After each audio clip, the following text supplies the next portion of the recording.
दोस्तों, हमें ये खबरें सुनकर कितना अच्छा लगता है कि जब हमारे वैज्ञानिक किसी दूसरे प्लैनेट्स पर रॉकेट्स और स्पेसक्राफ्ट्स को दूर अंतरिक्ष में खोज करने के लिए भेजते हैं, जिससे हम सभी बहुत एक्साइटेड रहते हैं उन सभी इंफॉर्मेशंस को जानने के लिए जो उन स्पेसक्राफ्ट्स या सैटेलाइट्स द्वारा निकाली गई। लेकिन क्या ये सवाल आपके मन में भी आया है कि इन स्पेसक्राफ्ट या सैटेलाइट को जब वैज्ञानिक दूसरे ग्रहों पर भेजते हैं तो इन्हें सोलर सिस्टम के हर ग्रह पर पहुंचने में कितना समय लगता होगा? या किसी भी ग्रहों पर स्पेसक्राफ्ट या सैटेलाइट भेजे जाते हैं तो क्या इनका कोई फिक्स टाइम होता है, या साल में कभी भी दूसरे ग्रहों पर मिशंस भेज दिए जाते हैं? आज की इस वीडियो में हम ऐसे ही सवालों के जवाब को जानेंगे, तो वीडियो को पूरा जरूर देखें और बने रहें एंड तक मेरे साथ। दोस्तों, आप ये तो जानते ही हैं कि सोलर सिस्टम में हर ग्रह सूर्य की परिक्रमा लगाते हैं, लेकिन इनकी दूरी और गति अलग अलग होती है। तो सबसे पहले यही देखा जाता है कि वह समय कौन सा है कि जब उस ग्रह की दूरी धरती से काफी कम होगी। आप इसे इस प्रकार समझ सकते हैं कि जब वैज्ञानिक मंगल ग्रह पर कोई मिशन भेजते हैं तो आप ये तो जानते ही हैं कि मंगल और पृथ्वी दोनों ही सूर्य की परिक्रमा लगाते हैं, लेकिन इनकी दूरी और गति अलग अलग होती है। और अब ये भी जान लीजिए कि लगभग हर 26 महीने के बाद मंगल, पृथ्वी और सूर्य सीधी लाइन में आ जाते हैं, जिसमें पृथ्वी बीच में होती है, और इस सिचुएशन को ऑपोजिशन कहा जाता है। इस सिचुएशन में मंगल और सूर्य दोनों पृथ्वी के एकदम विपरीत दिशाओं में होते हैं। इस समय मंगल और पृथ्वी की दूरी सबसे कम होती है, इसलिए इस पीरियड में बहुत से मार्स मिशन भेजे जाते हैं, क्योंकि इस टाइम मिशंस भेजने से ट्रैवल टाइम और खर्चा कम हो जाता है और फ्यूल भी कम मात्रा में लगता है। लेकिन हमें किसी दूर ग्रह पर रॉकेट भेजना हो तब हमें उसके पाथ का भी ध्यान रखना होता है कि कहीं वह किसी अन्य ग्रह के ग्रेविटेशनल इन्फ्लुएंस में ना आ जाए। और जैसा कि मैंने आपको पहले बताया है कि कोई भी ग्रह अपने फिक्स्ड पोजीशन में मौजूद नहीं होता। हर ग्रह टेंस ऑफ किलोमीटर्स पर सेकेंड की स्पीड से लगातार सूर्य का चक्कर लगा रहे होते हैं, इसलिए किसी भी रॉकेट्स को एक इलेप्टिकल ऑर्बिट में लॉन्च किया जाता है। इन इलेप्टिकल ऑर्बिट्स को होमन ट्रांसफर ऑर्बिट कहा जाता है। इसलिए ऐसा नहीं होता कि किसी भी रॉकेट्स को कभी भी अंतरिक्ष में भेज दिया जाए। लॉन्च का भी फिक्स डेट और टाइम होता है, क्योंकि ये सब कैलकुलेशंस पर आधारित होता है।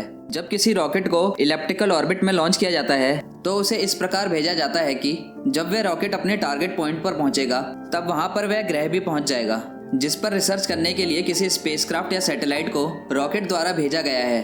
अब आपको ये समझ आ ही गया होगा कि किस प्रकार रॉकेट को लॉन्च किया जाता है और साथ ही लॉन्च के दौरान किन बातों का ध्यान रखा जाता है। तो चलिए अब ये समझते हैं कि हमारे सोलर सिस्टम के अलग अलग ग्रहों पर पहुंचने में कितना समय लगता है। तो सबसे पहले आता है हमारे सोलर सिस्टम का सबसे पहला ग्रह, जो सूर्य के सबसे नजदीकी ग्रह है, मरकरी यानी कि बुध ग्रह। इसकी दूरी हमारी पृथ्वी से 91 मिलियन किलोमीटर है। इस ग्रह पर मिशंस काफी कम किए गए हैं, क्योंकि इस ग्रह पर स्पेसक्राफ्ट्स और सैटेलाइट को भेजना बहुत मुश्किल होता है। क्योंकि अगर कोई रॉकेट्स मरकरी की तरफ भेजा गया तो इस बात की काफी संभावनाएं होती हैं कि सूर्य की ग्रेविटी उस रॉकेट को अपनी ओर खींच लेगी। इसलिए इस ग्रह पर किसी रॉकेट्स को भेजना है तो रॉकेट्स की स्पीड को बहुत तेज रखना पड़ता है, लगभग 58 किलोमीटर पर सेकंड के हिसाब से। साल 1974 में मारिनर 10 नाम के एक स्पेस प्रोब को मरकरी पर भेजा गया था और इससे हमारे वैज्ञानिकों को काफी कुछ जानने को मिला। इस पर पहुंचने में लगभग 106 दिन का समय लगा था। इसके बाद दूसरा ग्रह आता है वीनस यानी कि शुक्र ग्रह। इसकी दूरी हमारी पृथ्वी से 41 मिलियन किलोमीटर है। इस पर भेजे गए हर स्पेसक्राफ्ट को अलग अलग समय लगा था। ऐसा कहा जाता है कि कोई भी स्पेस प्रोब को वीनस ग्रह पर पहुंचने में लगभग 150 दिन लगते हैं। तो चलिए अब बात करते हैं मंगल ग्रह की, जो हमारे सोलर सिस्टम का चौथा ग्रह है। इसकी दूरी हमारी पृथ्वी से 56 मिलियन किलोमीटर है। इस ग्रह पर पहुंचने में लगभग 8 महीने का समय लगता है। अगर हम मार्स पर किए गए मिशंस को देखें तो कुछ मिशंस को इस पर पहुंचने में कम समय लगा और कुछ को ज्यादा समय लगा। इसके बाद बात करते हैं जुपिटर ग्रह की, यानी बृहस्पति ग्रह। यह हमारे सोलर सिस्टम का 5वां और सबसे बड़ा ग्रह भी है। इसकी दूरी हमारी पृथ्वी से 620 मिलियन किलोमीटर है। इस ग्रह पर भी जितने मिशंस किए गए हैं उन्हें अलग अलग समय लगा है।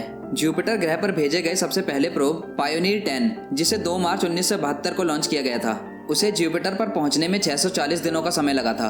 और गैलीलियो प्रोब, जो पहला प्रोब था जुपिटर के ऑर्बिट में पहुंचने वाला, उसे जुपिटर तक पहुंचने में लगभग 2242 दिनों का समय लगा था।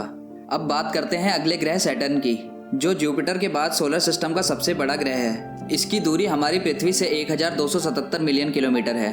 इस ग्रह पर किए गए मिशंस को सैटर्न पर पहुंचने में 6.5 साल का समय लगा था, जबकि वॉयेजर 1 को इस पर पहुंचने में 1065 दिन लगे थे। यानी इसे 3 साल का समय लगा था सैटर्न ग्रह तक पहुंचने में। लेकिन जब इसके बाद वॉयेजर 2 को भेजा गया तब उसे लगभग 4 साल का समय लगा था। चलिए अब बात करते हैं यूरेनस की, यानी कि अरुण ग्रह। इस ग्रह की दूरी पृथ्वी से लगभग 2720 मिलियन किलोमीटर है। अब तक हम केवल एक ही मिशन इस ग्रह पर कर पाए हैं। अब तक केवल वॉयेजर 2 ही इस ग्रह पर पहुंच पाया है, जिसे इस ग्रह पर पहुंचने में 8.5 साल का समय लगा था। अब बारी है हमारे आखिरी ग्रह नेपच्यून की, यानी कि वरुण ग्रह। यह ग्रह हमारी पृथ्वी से लगभग 4,347 मिलियन किलोमीटर दूर है। इस ग्रह पर भी अब तक केवल एक ही प्रोब पहुंच पाया है, क्योंकि यह हमारी पृथ्वी से बहुत ज़्यादा दूर है। इस ग्रह तक भी वॉयेजर 2 ही अब तक पहुंच सका है। इसे पृथ्वी से नेपच्यून तक पहुंचने में 12.5 साल का समय लग गया था। दोस्तों, इससे आपको ये तो समझ आ ही गया होगा कि ये मिशन कितने मुश्किल होते हैं, और इन सब में सबसे ज़रूरी बात ये होती है कि इन मिशंस का सक्सेसफुल होना, क्योंकि इतने सालों की मेहनत के बाद भी अगर यह मिशन सक्सेसफुल नहीं हुए तो हमारे वैज्ञानिकों का मनोबल टूट जाता है।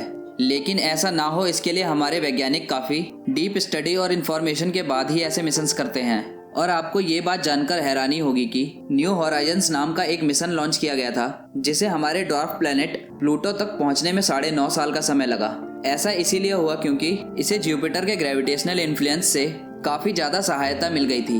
अब आप ही सोचिए, ये तो हमारे नेपच्यून ग्रह से कितना ज़्यादा दूर है, लेकिन ज़्यादा जल्दी पहुंच गया, और इसलिए ये भी हमारे वैज्ञानिकों के लिए एक बहुत बड़ी अचीवमेंट थी। दोस्तों, आज की वीडियो आपको कैसी लगी हमें नीचे कमेंट करके ज़रूर बताएं, और अगर अच्छी लगी तो वीडियो को लाइक और चैनल को सब्सक्राइब जरूर करें, और साथ ही अपने फ्रेंड्स और फैमिली के साथ जरूर शेयर करें। मैं मिलता हूँ आपको अपनी नेक्स्ट वीडियो में, तब तक के लिए बाय, जय हिंद।